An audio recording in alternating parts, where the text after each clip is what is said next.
Hello বন্ধুরা, good afternoon. দেখো আজকে তোমাদের দিদিভাই কি রান্না নিয়ে চলে এসছে। আমি এখন খেতে বসবো। তো কি রান্না করেছি সেটা তোমাদের আগে বলে দিই। দেখো, একদম সিম্পল খাবার দাবার, রোজই সিম্পল খাবার দাবার থাকে আমার। আজকে তো মাছ ডিম কিছুই রান্না করিনি। তো যাই হোক, বলে দিচ্ছি। দেখো ভাত, আমি থালায় না ভাতটা বেড়েই নিয়েছি আজকে। আর এটা হচ্ছে তোমার কি বলবো, চাল কুমড়োর খোসা আর আলু ভাজা।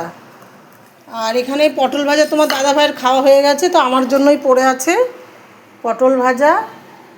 আর হচ্ছে এ দেখো, মাছের মাথা দিয়ে চাল কুমড়োর ঘন্ট করেছি। মাছের মাথা দিয়ে চাল কুমড়োর ঘন্ট, মানে রুই মাছের মাথা দিয়ে। আর এখানে করেছি দেখো পেঁপে দিয়ে মুসুরির ডাল অল্প করে।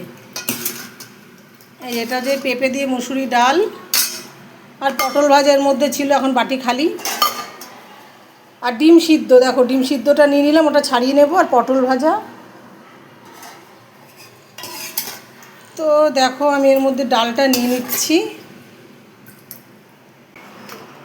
দেখো এই যে ভাজাটাও নিয়ে নিচ্ছি, ভাজা।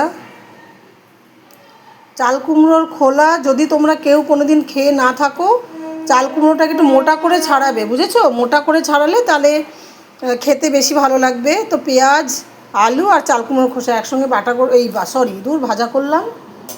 আর এই দেখো এই যে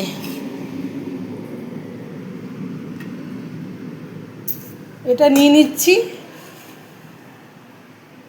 এটা হচ্ছে তোমার চাল কুমড়োর ঘন্ট। এই হচ্ছে আমার আজকের লাঞ্চ মেনু। দেখো তো কেমন হয়েছে আমার রান্নাটা, মানে ভিডিওটা কেমন হলো একটু কমেন্ট করে জানিও কিন্তু। ঠিক আছে বন্ধুরা?